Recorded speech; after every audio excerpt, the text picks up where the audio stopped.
저희는 북한에서 가서 재혼했는데 애들이 이 사람을 너무 좋아해가지고 거기서 좀 재혼해도 되겠다 이런 생각을 했었어요.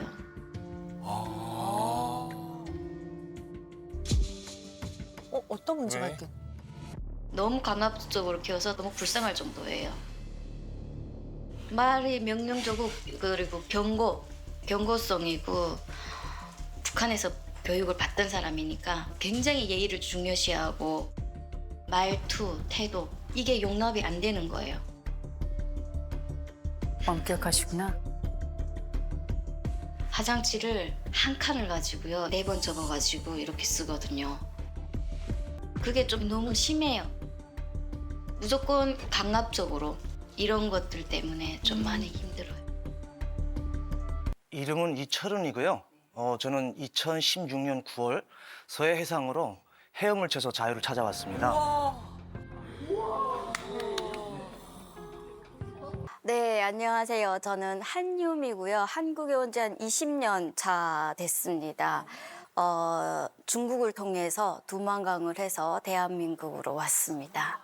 네. 두만강으로. 두만강. 남편은 지금 한국 오신 지 10년 되셨고 네. 아내는 20년이 되신 거네요. 네. 네. 또 아이들까지 있으면은 맞아. 재혼이 또 쉽지 않았을 텐데 어떻게 결정하게 되신 거예요? 재혼 결정은 솔직히 뭐 우리가 다시 재혼을 해서 결혼을 해서 살아야 되겠다라는 생각까지는 안 했댔어요. 그렇게까지 생각은 안 하고 그냥 연애만 하려고 했었는데 애들이 먼저 아빠라고 부르면 안 되겠냐. 그래서 제가 이제 거기서 조금 뭉클했던 것 같습니다. 예. 애들이요? 오, 아이들이 그래서. 더 먼저 좋아했구나. 네. 저도 재혼 생각은 아예 저는 인생에 재혼이란 없다 이렇게 쭉 살아왔어요. 북한도 아니고 한국에서 내가 애 둘을 굶겨 죽일 일도 없고 얼마든지 혼자서 살 수 있다 이런 자신감으로 살았었는데 어느 날 애들이 삼촌이라고 원래 불렀었어요. 이 삼촌이 너무 좋은데 아빠하고 싶다. 헤어지지 말고 그냥 결혼해서 같이 살면 안 돼요. 그렇게 얘기를 하는 거예요. 이 사람이 그 사이에 보니까 아이들에게도 굉장히 신뢰를 주고 또 나도 이 남자에게 굉장히 신뢰감을 갖게 됐다. 이런 얘기를 하시는 거죠. 네. 근데 보니까 남편분이 약간 어떤 점이 약간 강압적으로 느껴지시는 게 있는 것 같아요. 저희는 이분이 북한에서 교육을 체계적으로 받으신 분이에요. 그러니까 저는 북한에서 일반 인민이었고요. 네. 이 사람은 그 인민을 저는 좋게 얘기하고 싶지 않아서 착취를 해 먹었다라고 표현을 하고 싶은데 그러니까 보위부 출신이어서 상위에 있던 분이었어요. 엘리트라고 그렇죠. 얘기 될까요? 예. 그러다 보니까 저는 교육에 대해서 그냥 하고 싶으면 하고 싶은 거 얘기를 해 이렇게 하고 이 사람은 해야 된다. 이런 차이가 있어요. 그래서 공중도덕, 예의, 예절 이런 거에 대해서는 진짜 용납이 안 될 정도로 강압적이세요. 강압적이다. 너무 강압적인 게 일단은 식당에 갔는데 코를 풀 수도 있잖아요. 그럴 수 있죠. 그것도 코 풀면은 눈치를 줘요. 그럼 흘려야 돼요? 몰래 화장실을 가서 푼다든가 그런 식이어야 되고 그리고 저희 집은 기본적으로 모든 사람들이 남자건 여자건 화장실에서 앉아서 소변을 봐야 되거든요. 그리고 집에다가 심지어 A4 용지에 소변을 앉아서 쏘시오 이렇게 딱.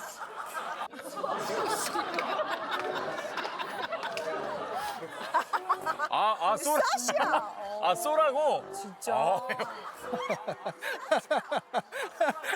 손님들이 저희 집에 오잖아요. 손님들도 마찬가지예요. 타이트하네. 네, 정말 그래요. 그 정도로 되게 예민해요. 아이들과의 관계는 괜찮으세요? 처음에는 솔직히 제가 앞에 나서서 애들을 훈육은 하진 않았어요. 왜냐면 애들에게도 이제 스며들 시간이 필요하기 때문에 제가 갑자기 들어온 아빠라고 하는 놈이 갑자기 지들을 욕하면은 상처받을 것 같아서 뒤에서 와이프한테 자꾸 욕하라고 그러니까 나쁜 사람이 된 거예요. 한마디로 말하면 와이프는. 근데 그 어느 정도 시간이 흐르다 나니 이제는 나도 아빠로서의 역할을 해야 되는데 그리고 또 시간이 흘러가지고 애들도 아빠의 말을 받아들일 준비가 되어 있기 때문에 저도 이제 요구를 하는 거죠. 요구를 하는 거죠. 그 우리 맞이한데도 이야기할 때 처음에는 조금 부정적이었어요. 솔직히. 되게 얘는 한국에서 태어나가지고 한국의 교육 시스템을 받으면서 자란 애기 때문에 아빠가 이야기하는 것 자체 처음엔 무슨 말인지 모르는 거예요.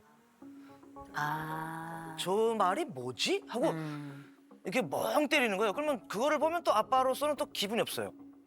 왜 빤히 쳐다보지? 이렇게 되는 거예요. 아. 모르는데.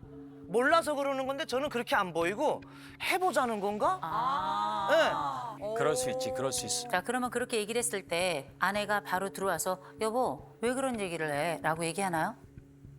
좀 그것 때문에 저희도 트러블이 좀 있었던 것 같아요. 뭐 애한테 뭐 그렇게까지 해야 되느냐? 자기가 이야기하는 방식은 북한식이다. 되게 너무 강압적이고 위협적이다 애들한테. 그래서 이게 위협인가? 저는 그게 또 이해가 안 되는 거죠. 집에서 처음에 이제 집사람 만나서 이렇게 밥을 먹는데 애가 방구를 뿜어 웃기는 거예요. 그래서 그때 들은 게 엄마가 혼자 키워서 애들이 이렇게 웃는가? 아.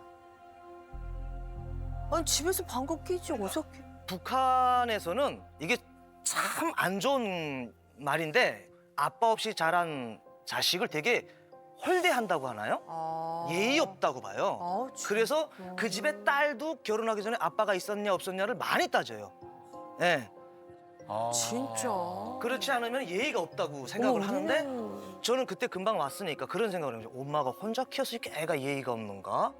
그 생각이 들면서 이제 그래서 그런 거를 차츰차츰 좀 알려주고 싶었던 것도 있고 그러니까 아이들이 예의를 갖추지 않아, 범절을 몰라. 그러면 얘들에게 무슨 일이 생길까요? 사실은 조금 상처될 수 있는 말인데 그렇게 되면 뭐 인간 쓰레기다 뭐 이렇게 얘기를 하니까 아. 네. 그러니까 무조건 해야 돼. 사춘기 뭐 사춘기가 뭔 상관이야 사춘기가. 아빠도 사춘기 때 아버지 권총에 좀 맞아 죽을 뻔했는데 뭐 말로는 저희 아버지가 되게 좀 엄했어요. 그 훈육을 일반 집보다 더 세게 한 것 같아요. 근데 어쨌든 저도 한 20살 돼서 저희 아버지를 너무 사랑하기 시작을 했거든요. 총을 갖다 댔든 저를 때렸든 아버지의 이런 훈육 방식이 있었기 때문에 아버지가 나를 이렇게 통제했기 때문에 오늘날에 내가 있다라는 생각을 하게 되더라고요. 그렇죠. 저는 이런 말씀 드려요. 남편, 아버지가 총구를 겨누고 내 아이들에게도 굉장히 엄격하게 했던 걸 우리가 세대 외상전이라고 불러요. 내 아버지가 나에게 했던 그게 나에게는 외상이었어. 근데 이게 나중에 보니까 괜찮았어? 그러면 내가 또 내 아이들에게 그 결과를 보고 외상의 형태를 가진 비슷한 것을 하게 되는 것. 이게 일명 세대 외상전이라고 부르는 건데 근데 제가 궁금한 건 혹시 그 아이들에게도 이런 강압을 넘어서 폭력적인 일이 있기도 했나요? 제가 폭력을 했으면 이 자리 못 나오겠죠. 예, 단지 제가 하나만은 폭력만은 쓰지 말자. 왜냐면 교육이 무조건 때려야 된다는 방식만은 제가 옳지 않다는 걸 알기 때문에 때리진 않는데 대신에 이제 조금 눈으로는 좀 많이 욕합니다. 눈으로. 예, 눈으로 이렇게 좀 가로떴다 세로떴다 하면서 이런 걸로 좀 많이 대신에. 제일 많이 하는 단어가 있어요. 지켜보고 있어. 예. 지켜보고 있어. 우리 아들이 제 눈을 되게 무서워해요. 제가 어떤 눈인지는 잘 모르겠지만 이렇게 한번 훑으면은 쏙 이렇게 내려요. 내 눈이 우리 아들한테 이제 그 트라우마로 남을까 봐 솔직히 무섭거든요. 예. 그래서 요즘은 조금 그거를 안 하려고 그러긴 그러는데 근데 이게 남아있는 저한테 붙어있는 이 습관적인 기라서 그게 안 고쳐지죠. 예. 아니 그러면은 남편분께서 강압적인 훈육을 한다고 이제 말씀을 하셨잖아요. 그럼 아내분께서는 좀 뭔가 좀 유하게 좀 이렇게 허용적인 훈육을 하고 싶으신 거예요? 왜 그러냐면요. 첫째 때 제가 엄청나게 강압적으로 했었어요. 첫째 아이를. 엄하게 하셨구나. 엄하게. 예. 이 시기에 애가 젓가락질 못하고 물컵 사용을 제대로 못하면은 정말 손을 젓가락으로 때릴 정도로 그렇게 하면 정말 강압적으로 했었어요. 아, 진짜 엄하셨네. 오. 그렇다 보니까 너무 후회가 되는 거예요. 그 첫째한테 막 미안한 마음도 들고. 네, 그래서 셋째는 조금 못할 수도 있지 이런 것도 들고 허용적으로 키우고 싶은 것 때문에 좀 갈등이 좀 있어요. 네. 제가 보니까 이 남편이 가장으로서의 무게 또 가부장으로서의 그림 같은 게 있는 것 같은데 이게 아이들에게 한정될 가능성은 대단히 낮아요. 혹시 아내에게도 이렇게 지켜보고 있어 라고 또 하시나요? 아, 와이프한테는 그러지. 뭐. 그런다고? 그치. 아니, 그렇게 지켜보고 있어 하고 와이프한테는 그러지 않죠? 뭐, 지켜보고 있다고는 하지 않고요. 그렇죠.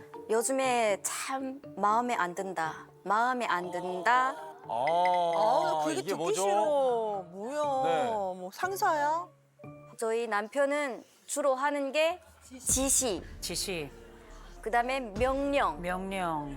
명령. 주로 하던 게 그거예요. 아. 북한에서 하던 게 그거니까 네. 집에서도 주로 지시하고 명령하고 하라. 유미 하라. 이런 식으로. 와. 야. 몸은 한국에 왔는데 정신 상태는 북한에 있는 거예요. 우리 남편은 정말 이 사람은 정말 이런 사람이야 라는 게 아주 명확하게 나타납니다. 자극추구 점수라는 게 있어요. 이게 12점이에요. 이거는 한 80대에서 90대 영감님들에게 진짜. 나타나는 아주 보수적이고 절대 외부의 어떤 자극도 우리를 흔들면 안 되는 안전과 안정이 굉장히 중요한 사람이에요. 그래서 이 가정이 깨지면 안 돼. 그래서 아내가 무엇을 생각하든 이 남편은 지키는 데 몰입하고 있다. 라는 걸 먼저 알고 계셔야 되고 대신에 불안이 또 낮아요. 이게 맞아 싶으면 고! 그냥 가는 거예요. 두려워할 게 없어요. 왜냐하면 두려움에 심장이 없어요. 그래서 그 서해를 건널 수 있었던 거예요. 보통 사람 아닌 거죠. 신념의 사람이에요. 이게 맞다 싶으면 끝까지 가는 거예요. 그러나 이게 딱 잘못하면 다른 사람들에게는 엄청난 억압이 될 수 있는 게 이 남편이 사회적 민감성이라고 하는 게 지금 7점이거든요. 7점은 다른 사람을 이를테면 사정을 봐주고 이런 게 없어요. 그냥 이게 맞아, 렛츠고. 이렇게 가는 거고 대신 스스로에게도 엄격해요.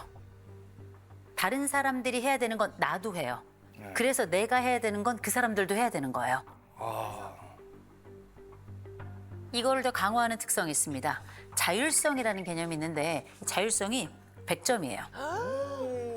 첫째, 자기 주도성이 엄청난 거고요. 책임감도 어마어마한 겁니다. 그런데 그 책임지는 방식이 뭐냐면 이 연대감 점수도 지금 77점이라 내 가족을 꽉 끌어안는 거거든요. 그래서 이 남자는 아마 새 아이들 그리고 내 아내를 아마 죽을 때까지 책임질 거예요.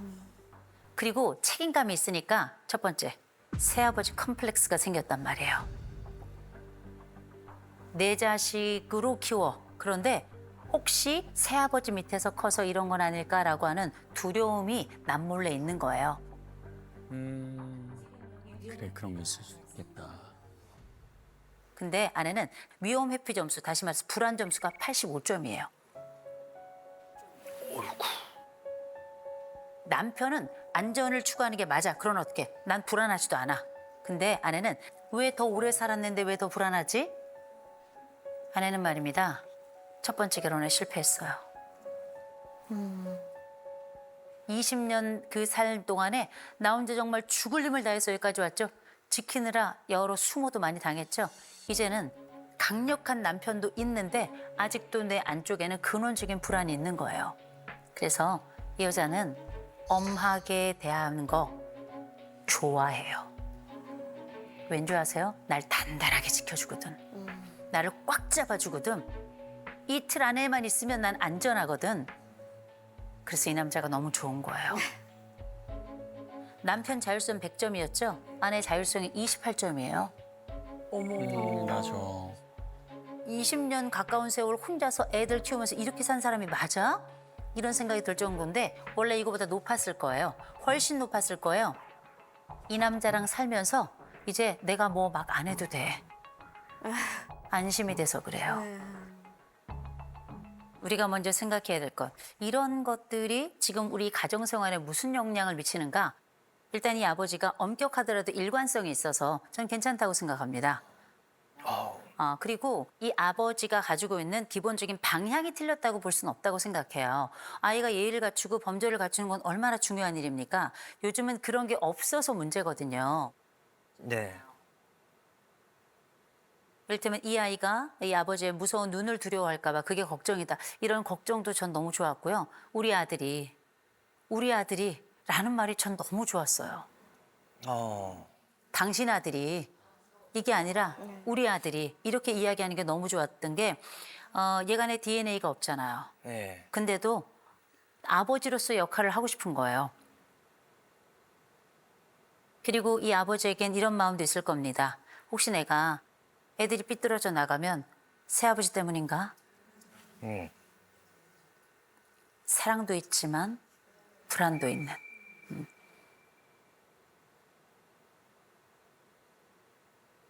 그래서 더 엄격한 거예요.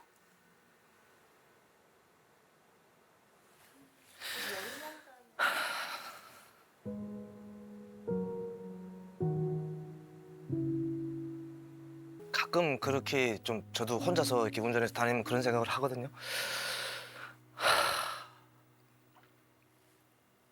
이 애들이 이제 커서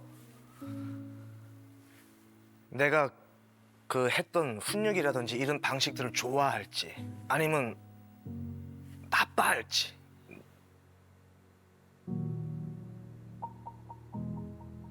되게 저 아버지는 되게 나쁜 아버지였어 이렇게 생각할지 저도 되게 고민은 많이 합니다.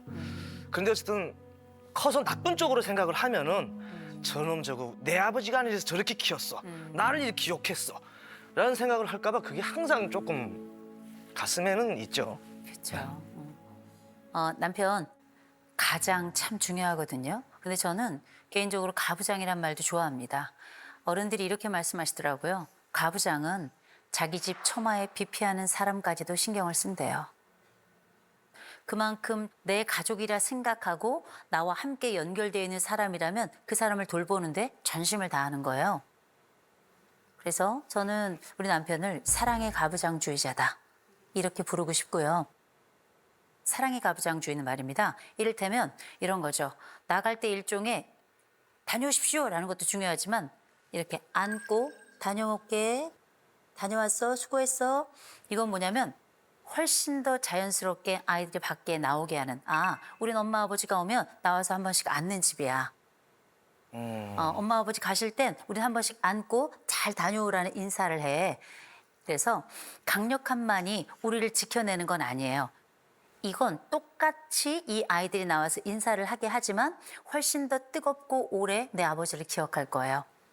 이 집엔 하나 문화가 좀 들어갔으면 좋겠습니다. 그 문화가 뭐냐면 이 집은 일방적 통고를 하잖아요. 하라, 가라. 그렇죠? 가족회의가 시작돼야 돼요. 가족회의를 할 땐 아버지가 첫 번째 진행하는 거 아니에요. 돌아가면서 진행하는 게 핵심이에요. 아이들에게도 똑같이 의장 역할을 분배를 하시고요.